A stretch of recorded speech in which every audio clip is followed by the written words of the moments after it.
The Untouchables and the Pax Britannica by Babasaheb Ambedkar.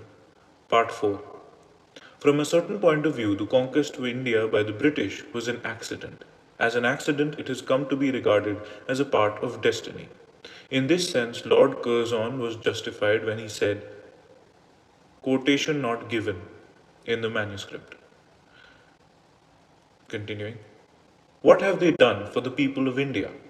This is too large a question.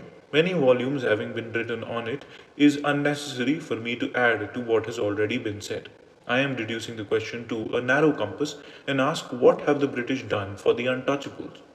What did the British do when they became rulers to emancipate and elevate the untouchables? There are many heads in relation to which this question may be raised, but I propose to it public service, education, and social reform. What did the British government do to secure to the untouchables adequate representation in the public services of the country? I will take the army first. To understand and appreciate the fate that has befallen the untouchables, it is necessary to ask what is it that enabled the British to conquer India? The conquest of India is an extraordinary event, and this is for two reasons.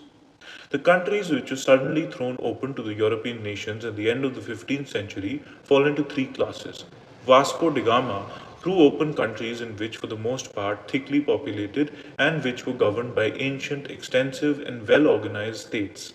In the second category fell countries discovered by Columbus, in which the population was small and the state was of a very rudimentary character.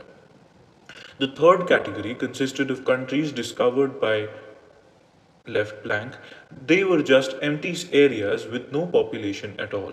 India fell in the first of these three categories. This is one reason why the conquest of India must be said to be an extraordinary event. The second reason why the conquest of India is an extraordinary event is the period during which this conquest had taken place. When was India conquered? India was conquered between 1757 and 1818. In the year 1757, there was fought a battle between the forces of the East India Company and the army of Siraj ud-Daulah, the Nawab of Bengal. The British forces were victorious. It is known in history as the Battle of Plassey, and it is as a result of this battle that the British, for the first time, made territorial conquest in India. The last battle, which completed the territorial conquest, was fought in 1818. It is known as the Battle of Koregaon. This was the battle which destroyed the Maratha Empire and established in its place the British Empire in India. Thus, the conquest of India by the British took place during 1757 and 1818. What was the state of affairs in Europe during this very period, and what was the position of the English people? This period was one of great turmoil in Europe. It was a period of Napoleonic wars, the last of which was fought in 1815 at Waterloo. In these wars, England was no idle spectator. It was deeply involved in these wars. It was at the head of all the European states which had formed an alliance to crush Napoleon and the French Revolution. In this grim struggle, the English nation wanted every penny, every man, every ship, and every gun for its own safety. If it could spare nothing for the East India Company, which was operating in a theatre far removed from the home base.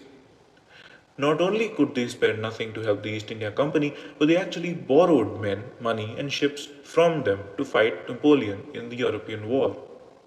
The following date from Macpherson gives us an idea as to how much the East India Company had to contribute to the English nation for the support of the wars in Europe. The end.